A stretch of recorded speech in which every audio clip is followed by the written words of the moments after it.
What's going on, guys, and welcome to episode 278 of #AskGSM here today for Wednesday, March 27, 2018. I'm Graham GSM Matthews. Hope you guys are doing well. My apologies in advance for my voice here on today's episode. Still a little bit shot from SmackDown last night, so shout out in advance to the amazing Alexis, Jason, his girlfriend Vanessa, for a great time at SmackDown last night at Mohegan Sun Arena here in Connecticut. My first time at that arena. It's a very nice arena. Would absolutely go to more events there, not just wrestling related, so that was really cool. But yeah, had a great time. It was a very fun show overall. I will be talking more in depth about the episode on WrestleRant Radio tomorrow.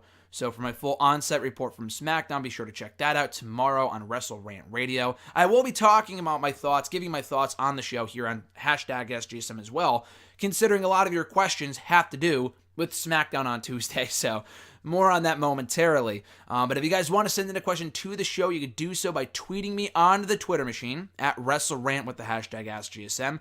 Find me on Facebook as well, facebook.com/Graham.GSM.Matthews. Leave a question on the post. I usually put up on Tuesday nights, if not on the wall itself. And last but certainly not least, drop your question down below in the comment section of this very video. I'll include it in next week's edition.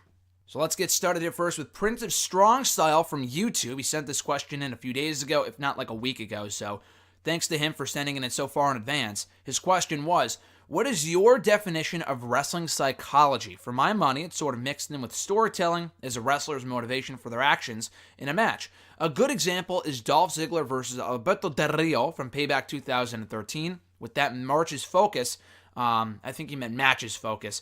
That match's focus being on Ziggler's concussion, where in the process we got a double turn with Ziggler as a face and Del Rio as a heel. I completely agree with that assessment. Wrestling psychology could really mean a variety of different things to many different people, but I totally agree with you. There's really no one set definition of what wrestling psychology is, but that was what I would say as well. Really one's motivations for what they do in the ring, as a character, as a wrestler, whatever. Why they do what they do. The psychology. Kind of getting inside the head of these particular competitors. And in that specific incident, and you are absolutely correct, Ziggler was kind of walking into that pay-per-view as not really a babyface, but sympathetic, because he was already coming into that contest injured from a few months earlier with the concussion issues. Del Rio wanted to zone in on that by hitting Ziggler over and over and over with like kicks to the head, and it was like almost brutal to watch. And it wasn't like over to the point where it was like, oh, okay, we know that he's turning heel. It was such an organic thing because the tides had already turned. People had already endeared themselves to Dolph Ziggler, who had been being cheered for months now. He had already been beloved for many, many months. Del Rio wasn't getting like overt boos, but he wasn't really clicking as well as a babyface as he was as a heel, previously prior to him turning face in late 2012. So the heel turn was a refreshing change of pace for his character. The babyface turn for Ziggler was really what could have lit him up as like a top superstar, really elevated him as a top-tier talent on that show. They took the belt off of him, which didn't kill his momentum at all, because again, he came out of that match a bigger star than he did walking in, ironically enough. They didn't really do anything with it. They had a good feud that summer, I think leading into Money in the Bank, and then it was abruptly dropped beyond that point. They never revisited it. But they had awesome chemistry, and I loved what they did in that match because people started booing the shit out of Del Rio, and they were in Chicago too, so they kind of knew the reaction that both guys would get from this crowd. But Del Rio was being booed, and he really desperately wanted to get back the World Heavyweight Championship that he lost to Ziggler many months earlier. And the only way of him doing that, the only way to do that, I guess, was for him to zone in on what made Ziggler so vulnerable at that point, which was the concussions. And he didn't really care how he got from point A to point B, even if it cost him the crowd's endearment, their support. He didn't care how he got the belt back. He just really desperately wanted to become World Heavyweight Champion again. So I thought that was awesome how they executed that, and I absolutely agree. I think that is a prime example of what wrestling psychology is. At Chris S. Krieger from the Twitter machine, his question was, all-time favorite secondary pay-per-view? That's a great question. I couldn't even answer you what my favorite pay-per-view of all time is. Now, you would think that's such an easy answer, and for many, many, many, many years, it had always been Money in the Bank 2011, emanating from Chicago, the big CM Punk win, Christian becoming World Heavyweight Champion again. I fucking love that show. And I still do to this day. The issue is that I've been to so many pay-per-views by this point that it kind of conflicts with personal experiences I've had at these shows. For example, I really enjoyed being at Extreme Rules 2016, which had 2 Match of the Year candidates between AJ and Roman, and then the 4-way for the IC title. And I think that was a Newark. I was there with RJ and his girlfriend. Had an awesome time. That show was fucking awesome. Seth Rollins came back. TLC 2015 will not at all go down as one of the greatest pay-per-views of all time, but it was one of my first pay-per-views after SummerSlam 2015, my second ever pay-per-view. That was a lot of fun. So there's been a lot of WWE pay-per-views that I've been to. Money in the Bank 2016 or 2017 or 2018. Again, the year's wrong here. Money in the Bank 2018, another very fun show that I was at last year. So I've been to a lot of pay-per-views, some much better than others. But yeah, my favorite all-time secondary pay-per-view. If my favorite pay-per-view, it's got to be WrestleMania 33, because it was my first WrestleMania, and it was a great show, I thought. The Hardy Boys' return made that show. Without that, I don't know if it would be my favorite pay-per-view of all time. But being there, having such a fun time with Jason, it was an amazing experience. That would have to be my favorite pay-per-view, period. But you're saying favorite secondary pay-per-view. Money in the Bank technically is not a Big 4 pay-per-view. It really should be considered a Big 4, Big 5 pay-per-view. As of now, it's not. So, which is why I would say Money in the Bank 2011 is my favorite secondary pay-per-view of all time. And again, I've been to a lot of great shows. Money in the Bank 2018. Hell in a Cell 2016 kind of sort of sucked. So I wouldn't put that on the list at all. But SummerSlam 2015, that's a Big 4 pay-per-view, I guess. SummerSlam 2016. Extreme Rules 2016. TLC 2015. I must have been to another pay-per-view in 2017. I guess not. I've been to a ton of Ring of Honor pay-per-views. No, not too many WWE pay-per-views in recent years. But nonetheless, though, yeah, I would have to say Money in the Bank 2011. For everything that it had to offer, like I said earlier, between the CM Punk title win, Christian becoming world champion again, the 2 awesome Money in the Bank ladder matches, Mark Henry dominating the Big Show, putting him on the shelf, and just the atmosphere, the environment in Chicago that night will go down as one of my favorite nights in WWE history. At Jeremy8911 from Twitter, his first question was, thoughts on the idea of pairing Kurt Angle up with Chad Gable as a manager/mentor after WrestleMania? I like that idea a lot. There's really no news as of now, as far as from what I've seen, of what Kurt Angle's role is going to be after WrestleMania. Now, I know he's brought up like being like an agent or a backstage hand, maybe even a trainer down in Orlando at the Performance Center. Any one of those roles, Kurt Angle will be a very valuable asset in, just because the guy is a great hand, obviously one of the greatest of all time, already a WWE Hall of Famer. He has a lot to offer to WWE in a non-in-ring role, in a non-active role. As a manager, I would love to see him stick around on WWE TV. If they still had GMs, putting him back in the GM role I thought would be great, because I thought he did a good job by and large as the Raw GM from 2017 to 2018. Clearly, that's not the case anymore. That's why Paige was booted out of that role a few months ago, because they don't need the GMs anymore with the McMahons being around, which I think is bullshit, but whatever. Keeping him around as a manager/mentor for Chad Gable, I mean, a lot like what Bob Backlund could have been. Darren Young was never really that good, but what Bob Backlund could have been to Darren Young back in the day is what Kurt Angle could be to Chad Gable in 2019, because they have a lot in common. Chad Gable, one of the most underutilized hands they have on that entire roster. Now, I realize he's a former NXT Tag Team Champion, SmackDown Tag Team Champion, a Raw Tag Team Champion, but on his own, the guy could be really fucking good. That Kurt Angle match I liked, but it was far from what it could have been for Chad Gable, and even for Kurt Angle, because Kurt Angle is well past his prime. They didn't really get that much time. It was a good match, but far from what it could have been even 5 years ago. That being said, an Angle-Gable on-air mentorship, like a partnership between those two, I think it would be very beneficial for both guys, because people love Kurt Angle. Keeping him on TV in some sort of, active role, not in the ring, but in terms of, on-air presence, I think would be great. He lends a lot of credibility to Chad Gable, and it could give Chad Gable the boost that he needs to really solidify himself as a mid-card competitor on that show. I think he could be even more than that.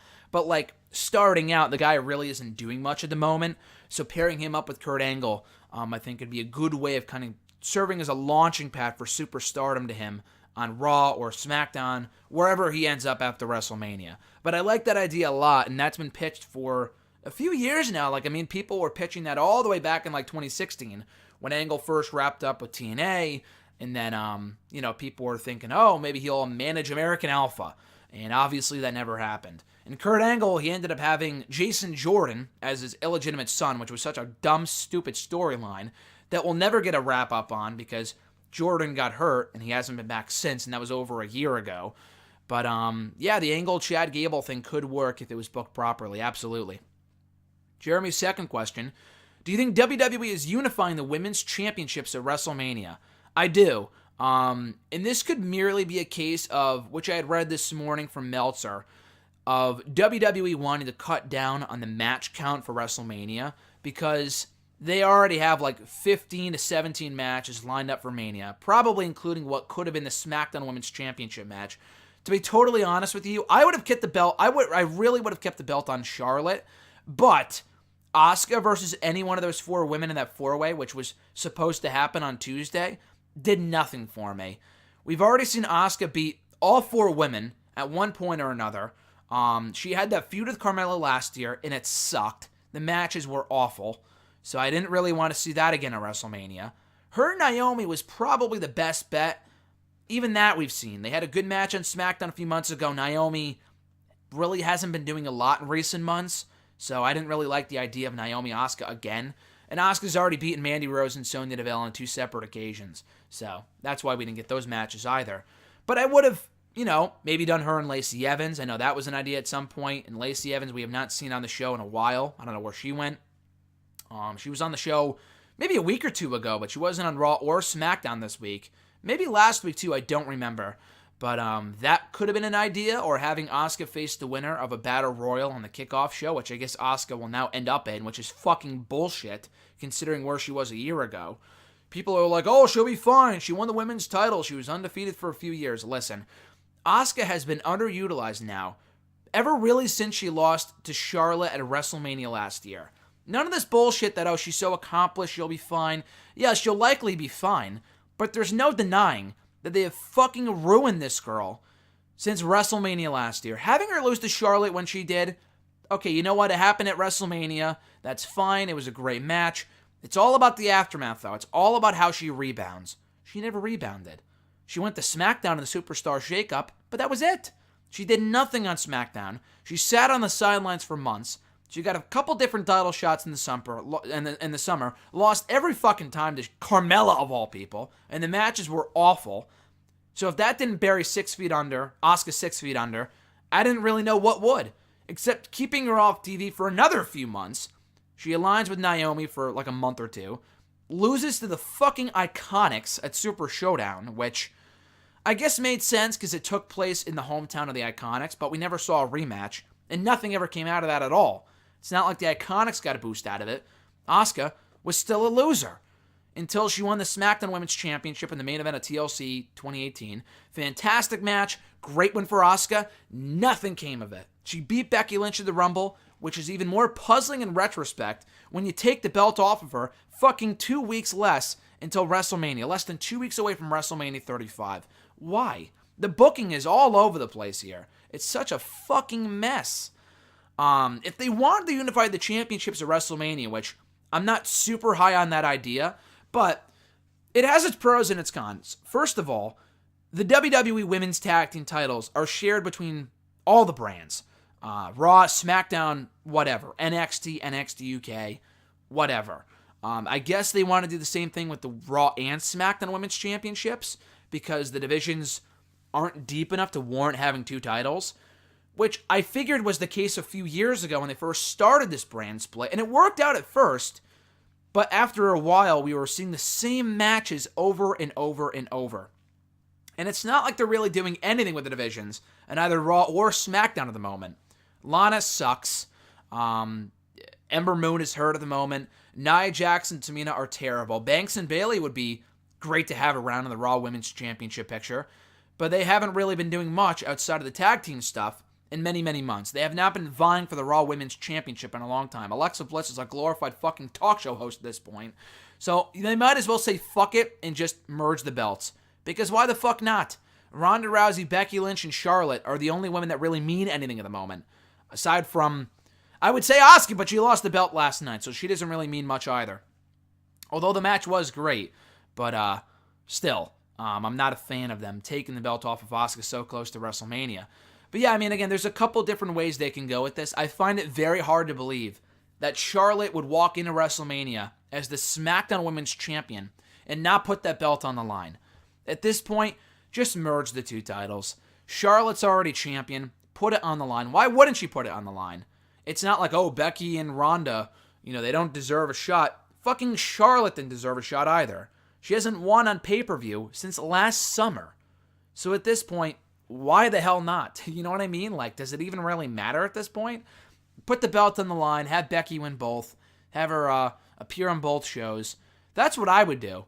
That's really what I would do, just because at this point, there's no other alternative. I mean, if you keep the championship separate, the SmackDown Women's Championship is such a fucking afterthought right now. Does it even really mean anything to keep it on its own?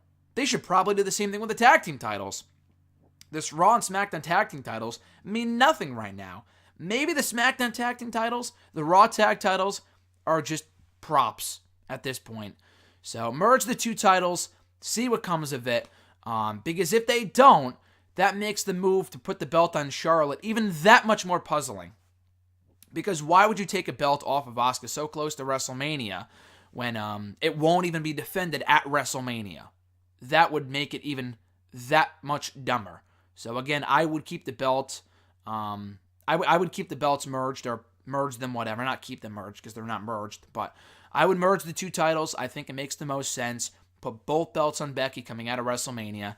Because if they don't, I don't know why they did what they did on Tuesday then.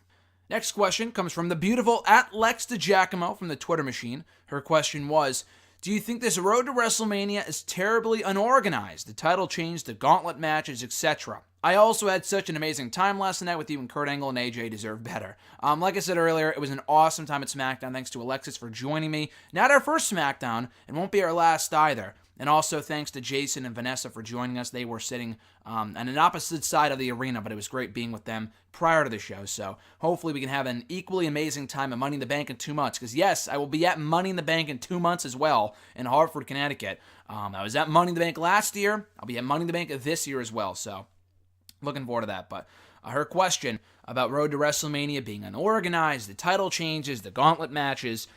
Yeah, it's very clear that they're booking all of this shit on the spot. That it's all, being booked from day to day and not like long term. Because clearly you had to know that this was not in mind for Charlotte a week ago, a month ago, 2 months ago.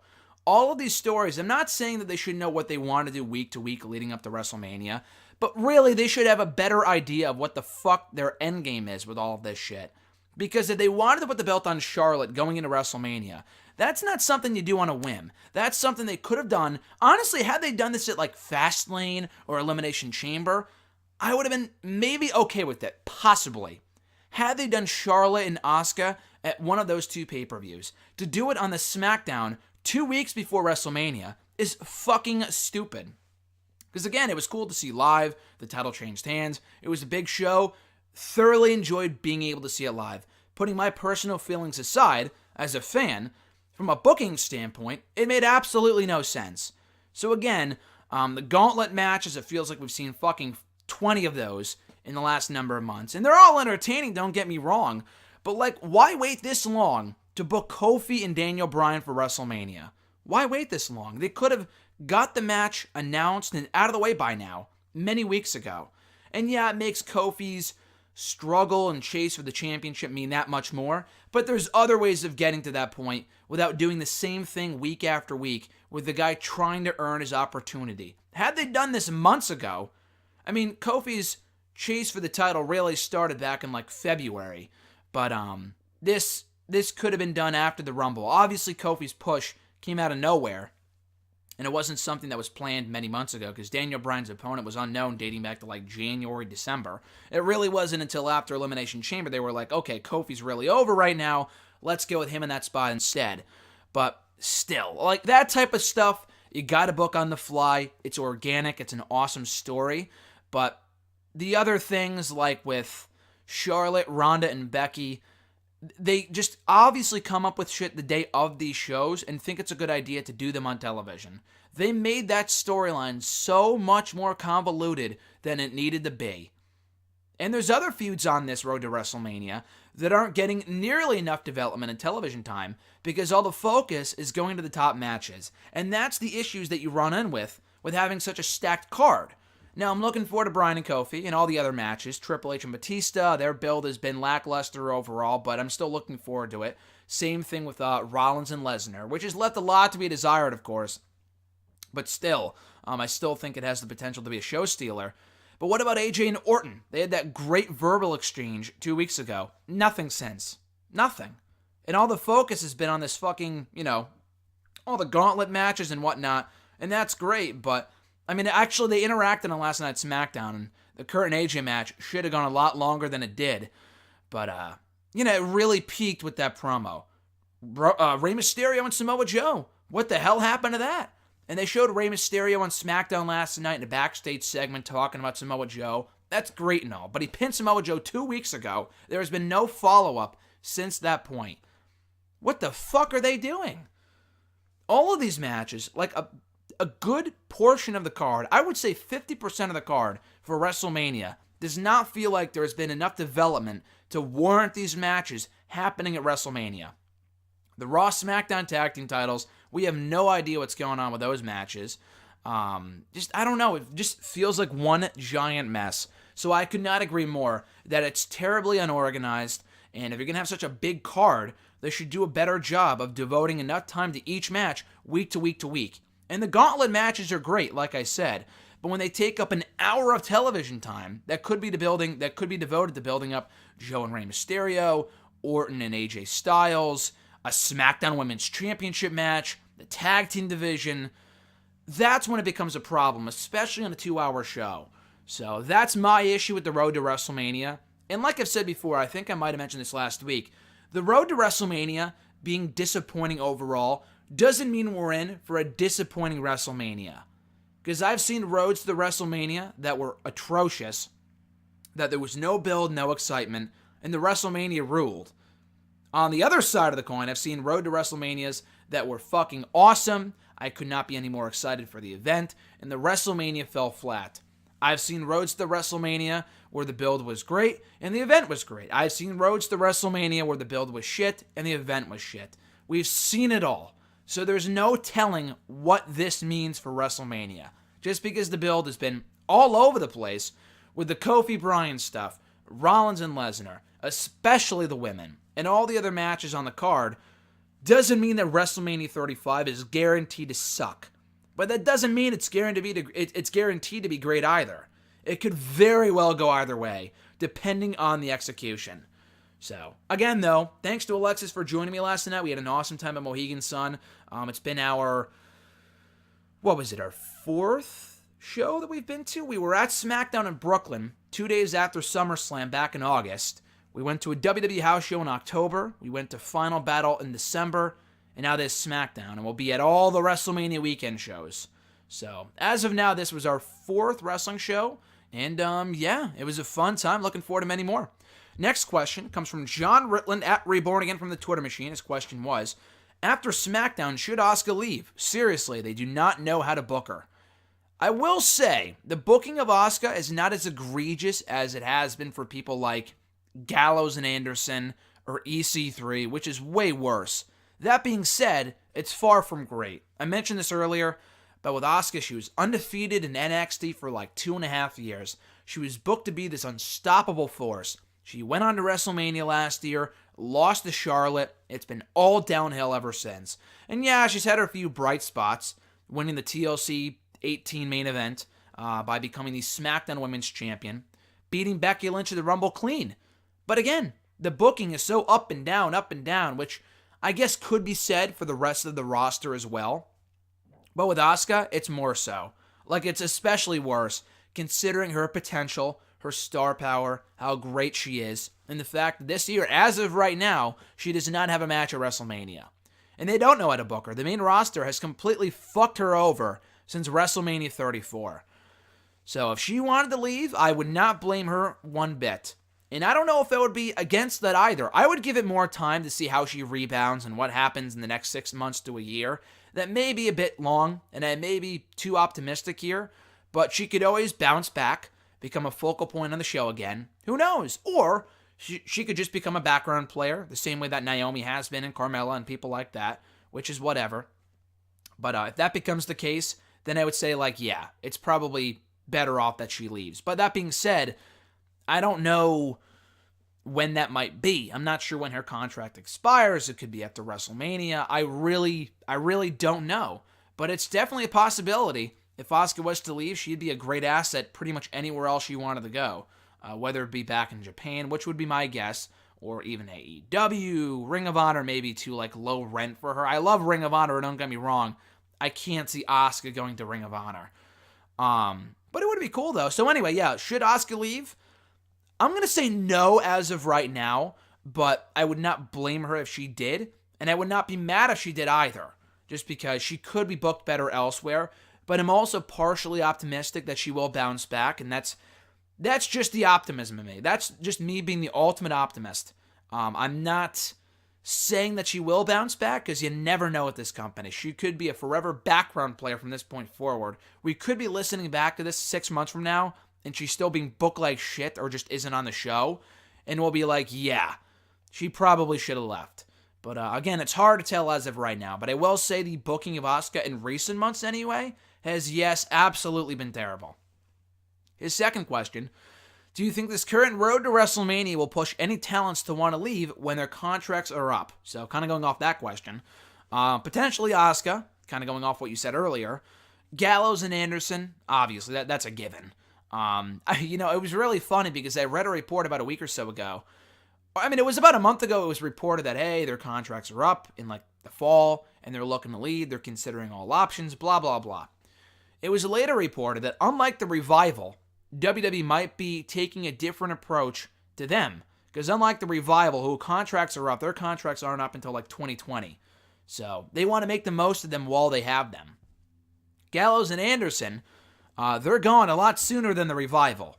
So why bother pushing them if they're just going to want to leave anyway? So I guess their new mindset, and this was all hearsay, this was all like wrestling dirt sheet talk, so who knows if this is actually true or not. WWE's mindset is if that they don't put them on television at all, then they'll mean a lot less when their contracts come due in September. And, I mean, that wasn't really the case with Neville, because Neville was off TV for a fucking year when he walked. I mean, that was different because he just flat out walked out. They didn't really have a choice in that case. But he's still a big star even now. Gallows and Anderson, though, are not Neville. And they were booked a lot worse in WWE than Neville was. I would argue, anyway. So, and they really have not meant a lot in a while, so that's probably the best. That might be the best approach. It's kind of shitty. It really is shitty, but I can't blame them either, because why would you want to push or promote these people that you know are on their way out? And yeah, something can be said for a lot like with the Revival. Why not try appeasing them? Why not trying to make them happy? Why not give them a push or a tag team title run? They probably realize we don't want to do that, and they're not as valuable as the Revival are, which is probably wrong, because I love the Revival, but they're probably on the same like talent level, because Gallows and Anderson were big stars before they came to WWE a few years ago. They really were. Over in Japan, they were a staple of that tag team division for a very long time. So I would argue that they're as big of stars, if not bigger than the Revival, and they're still being booked like shit. But whatever. So going back to what I was originally going to say, I saw them on SmackDown last night. They make their entrance for the Gauntlet match, and I'm like, I thought I had read that they're going to be kept off TV and whatnot, because WWE doesn't want to really make any mention of them, or not bring them up, or not acknowledge them, whatever, before they leave, likely in September. Well, it didn't take too long for them to answer that question for me, because they got jobbed out in less than a minute by the New Day. So, if that doesn't show what WWE, or how they, view those guys, I don't know what would. because that's a clear indication the company does not give a shit about Gallows and Anderson and that they're glorified losers. So they're obviously on their way out sooner rather than later. Beyond that, there's a lot of people they're just not doing really much with at all right now. They try to revive Andrade, which was great a few months ago. It amounted to nothing, because as of right now, the guy's not on WrestleMania at all, and there were rumors that he wanted to leave. So maybe Andrade would, consider leaving when his contract's up, whenever that might be. Andrade, Gallows, and Anderson. For the women, Asuka, like you said, I would include Asuka in that category as well. I'm sure there's other people like EC3. He just started though, so maybe he'll become a focal point coming out of WrestleMania. Who knows? They obviously called him up at the wrong time, but if he wanted to leave because he's being booked like shit, who knows? But there's a lot of people I could see falling into that category. Finn Balor's another one. He's still a pretty big star on Raw. He's in the Intercontinental title mix at the moment, so maybe not necessarily him, but Braun Strowman. I don't know if he'd be like, I'm going to go to AEW. I doubt that's the case. But he's being booked like shit, recently as well. He's been booked pretty terribly. So those are a few people I could definitely see considering, leaving after WrestleMania if their contract were up. His third question, thoughts on the G1 Supercard lineup? I think it looks like a loaded show with some potential match of the year candidates. Absolutely. It really does. I'm very much looking forward to the show, and not just because I'll be there. The main event looks fucking awesome. I hope it's the main event. And don't get me wrong, Jay White and Okada could be great as well. But we've already seen it twice before. And I guess they could do a title change, but Jay White just became champion like a month ago. So I wouldn't necessarily do that. But I'm looking forward to Jay White, Okada. I've yet to see Okada wrestle in person before, so that's going to be a lot of fun. The main event, though, looks like it's going to be a barn burner between Jay Lethal, Matt Taven, Marty Scurll, three-way ladder match for the Ring of Honor World Championship. That's going to be great.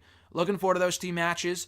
We have Will Ospreay versus Jeff Cobb in a winner-take-all title match, which sounds fucking awesome because I love Jeff Cobb, and Ospreay's awesome as well. So that should be really, really fun. As of right now, it's it's Villain Enterprises versus Guerrillas of Destiny for the IWGP and Ring of Honor World Tag Team titles in a winner-take-all match. That could change. The Briscoes could get the belts back from Villain Enterprises before the show, like this Friday when they have their Road to G1 Supercard show in Baltimore. I don't think they'll do that, but it's possible. It's possible. But that should be very good as well because Villain Enterprises have impressed me in a very short period of time. I wasn't overly familiar with PCO and Brody King prior to them coming to Ring of Honor, but they've really impressed me. And Guerrillas of Destiny are obviously great as well. So I know those matches are happening. I know there's got to be more. I know there's Roosh and Dalton Castle, which could also be very, very good. Roosh is fucking awesome from what I've seen of him so far. I'm actually going to look up the card right now. Let's see. G1 Supercard. Unless they added more matches that I'm not aware of. I know Bully Ray has his street fight that he's going to be doing the New York City Open Challenge, whatever. That sounds awesome. Hopefully someone, big will answer the challenge. I'm not sure if it's going to be anyone too notable, but we'll see. So that match is happening. There's actually quite a few matches happening on the show. The Honor Rumble, that's always a fun time. Mayu Iwatani and Kelly Klein for the Women of Honor World Championship. I don't know why they're doing that match again. We just saw it at the 17th anniversary show. So I don't know why they're doing it again, but whatever. Three-way match for the IWGP Junior Heavyweight title. Bandito, Dragon Lee, Taiji Ishimori. That's going to be fucking awesome. So that should be really cool. Zack Sabre Jr. versus Hiroshi Tanahashi for the British Heavyweight title. That should be great as well. Tanahashi's a legend. And Sabre Jr. I've seen in person, I think back at Final Battle. So that should be really good. Jay White and Okada I already mentioned. Naito and Ibushi for the Intercontinental title. That could be really good too. So yeah, this card really has a lot of potential on paper. This could be a really, really good fucking match.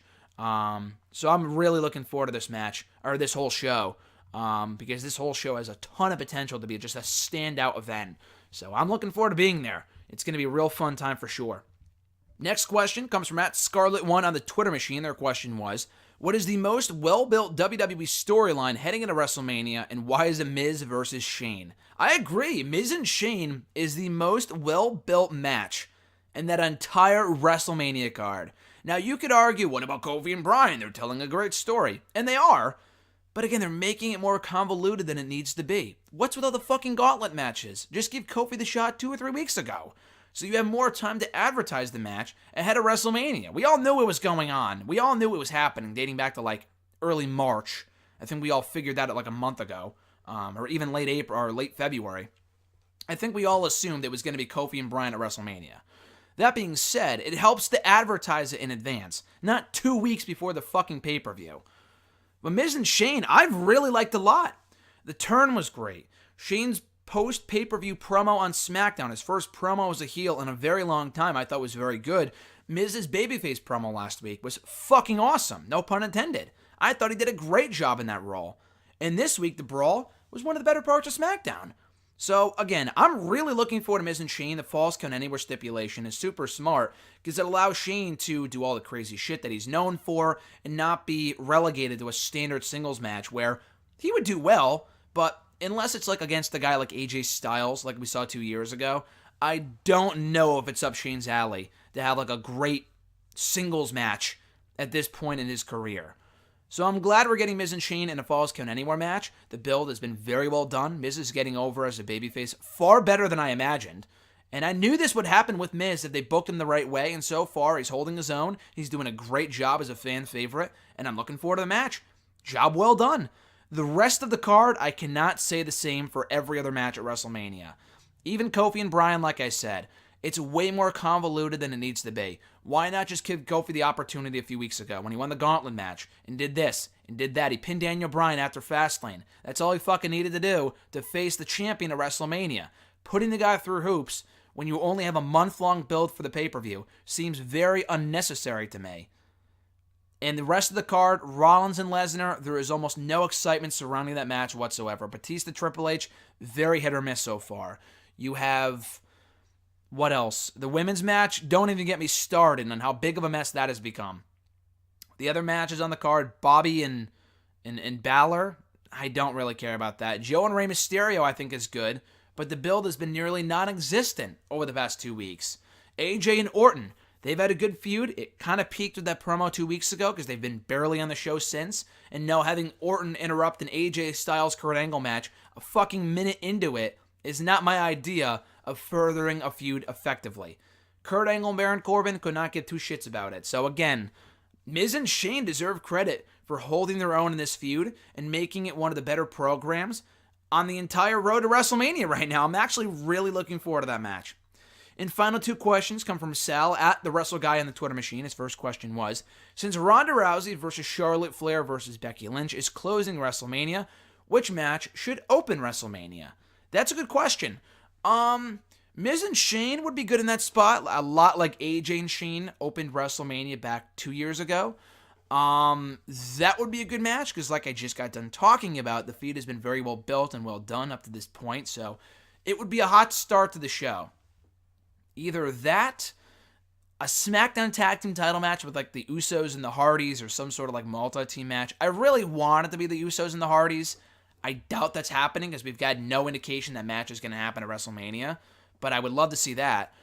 What else even is there? Like I said before, I don't even really know. Not like Batista and Triple H or Bryan and Kofi, or the women's match obviously won't. Rollins and Lesnar won't. So I don't know. I don't know what else could really kick off the show. Again, like I said, what other matches are even happening at WrestleMania? The Andre the Giant Memorial Battle Royal, I assume, will be on the kickoff show, as it should be. The Cruiserweight title match should be on the kickoff show, as it probably should be. Even though it should be a great match, it belongs on the kickoff show. I don't even... again, like I did with G1 Supercard, because I'm such an idiot and I'm forgetting half the WrestleMania card right now. Let's see what matches are on tap and what match would be best to kick off the show with. None of the main matches, like I said. All right, let's go down here. Match card. Roman Reigns and Drew McIntyre. Totally forgot about that. I don't think that would be a good opener. Should be a great match, but not the opener. Kurt Angle and Corbin, only if they switch out Corbin for someone else, though. That would be a good opener, but only if they switch out Corbin and Angle. Or switch out Corbin for someone else to face Kurt Angle. You know, Joe and Rey Mysterio, probably. Joe and Rey Mysterio, or AJ Styles and Randy Orton. Joe Mysterio, AJ Orton, or what was the other match I mentioned? Miz and Shane. Any one of those matches, I would be absolutely all for opening WrestleMania because I feel like they would kick off the show on the right note. People would be excited for the matches. So yeah, I would go with any one of those three because I feel like it'd be the best suited match to open the event come WrestleMania. And his second question, do you see the New Day turning on Kofi Kingston at WrestleMania, costing him the match, or shortly thereafter WrestleMania, if he was to win the championship? Eventually, yes. I wouldn't do it at WrestleMania. I would give Kofi his moment. I would not fuck him over. That would be great heel heat, don't get me wrong, but I feel like they have to give the belt to Kofi Kingston. They could put the belt on Kofi only to give it back to Daniel Bryan soon after. I'm all for that. That's totally fine. But I would give Kofi his moment because he's deserved it. I mean, everyone deserves it, but like, it's been well built. The story just warrants him becoming, it just basically begs for him to become WWE Champion at WrestleMania. So I'd have Kofi win. He can lose it to Bryan like a month later. Whatever. But the New Day turn, it's only a matter of time. Because you know when it happens with how over Kofi is right now, it'd be fucking awesome for one of them to go heel and people would go nuts. Because the New Day as a tag team, they've done everything there is to do as a tag team. I have no interest in seeing them as SmackDown Tag Team Champions again, like, oh, Xavier and Big E become Tag Team Champions the same night that Kofi becomes WWE Champion. Yeah, cool moment, but we've seen it before. The New Day and the Usos we've seen a million times over. So I have no interest in that match happening again coming out of WrestleMania. So the New Day going forward, I like them kind of backing up Kofi, and they have a real claim for turning on Kofi. Because technically, it was Big E and Xavier that earned the opportunity for Kofi to go for the title at WrestleMania, not Kofi. I mean, Kofi probably should have a week ago when he won the gauntlet, or at least, 5/6 of it. But he didn't, so it was the rest of the New Day that got him that match at WrestleMania. They can use that as the reason for why they went heel. So I like that a lot. Like, why is Kofi getting the shot and not me, even though he's been there longer, blah, blah, blah. He's a loser. I'm better. I could see Big E going down that route. And then, Xavier Woods kind of going off and doing his own thing. But yeah, I think it's happening before the end of the year. I would not say like at WrestleMania. I think that'd be stupid. Or like shortly thereafter WrestleMania. I mean, ideally it would be cool. Like I was thinking that a few weeks ago. Like, oh, what if they went heel on him like 2 days after WrestleMania and they cost him the championship? Blah, blah, blah. I would really at this point give Kofi a run. At least for like a month or two. And then put the belt right back on Bryan. I'm totally fine with that. But if they're going to do the turn, they got to give it some more time because they're still really over right now. So wait till it dies down a little bit and then do the turn. And then I feel like it'll pack more of a punch. Because if they do it now, that's great. But like, there's still more they can do in this storyline with Kofi Kingston as the number one contender to the title. So, yeah, I think it's only inevitable. And it could happen before 2019 is up. But likely not anytime soon. And that does it, guys, for episode 278 of #AskGSM here today. Thank you again for tuning into the episode. Always appreciate your support. If you want to send in a question to the show, you can do so by tweeting me on the Twitter machine at WrestleRant with the #AskGSM. Find me on Facebook as well, facebook.com/Graham.GSM.Matthews. Leave a comment on the post I usually put up on Tuesday nights, if not on the wall itself. And last but certainly not least, drop your question down below in the comment section of this very video. I'll include your question in next week's edition. So speaking of which, next week, the big go-home show before WrestleMania 35, which yours truly and Alexis will be in attendance for. So you'll hear our complete on-site report for everything. We're talking WrestleCon. We're talking WrestleMania Access. We're talking G1 Supercard, NXT TakeOver, Monday Night Raw, WrestleMania. Yeah, we're going fucking all out, baby. We're going all out. Talk about all in. We're going all out for WrestleMania weekend. So we'll talk all about it in 2 weeks' time. If I still have a voice by that point, we're going to be gone from Thursday to Tuesday. So it's going to be a pretty hectic few days, assuming hashtag even goes up on that Wednesday after WrestleMania. I have no idea at this point. So we'll see.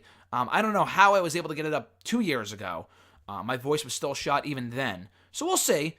We shall soon see. But it will go up as planned next Wednesday with my complete preview and predictions and whatnot for WrestleMania 35. And speaking of which, check out WrestleRant Radio for this week. Tomorrow, where I'll be giving my total on-set report for SmackDown Live at Mohegan Sun from Tuesday. Next week on WrestleRant Radio, I'll be giving my complete picks, predictions, and previews for WrestleMania 35 and NXT TakeOver New York with the one and only Mr. Marceau RJ. So stay tuned for 2 great shows of Wrestle Rant Radio this week, next week. Every episode's great. So if you haven't already subscribed to that, subscribe here to the channel for more content on a near daily basis. I haven't had a video up before hashtag in a while. It's been a crazy past week or so. So I'll also have the videos up that I took at SmackDown on Tuesday up here on the channel either today or tomorrow. So stay tuned for those as well. Till next time, guys, have a great rest of your week. I'm Graham G.S. Matthews, and I'll catch your ass down the road.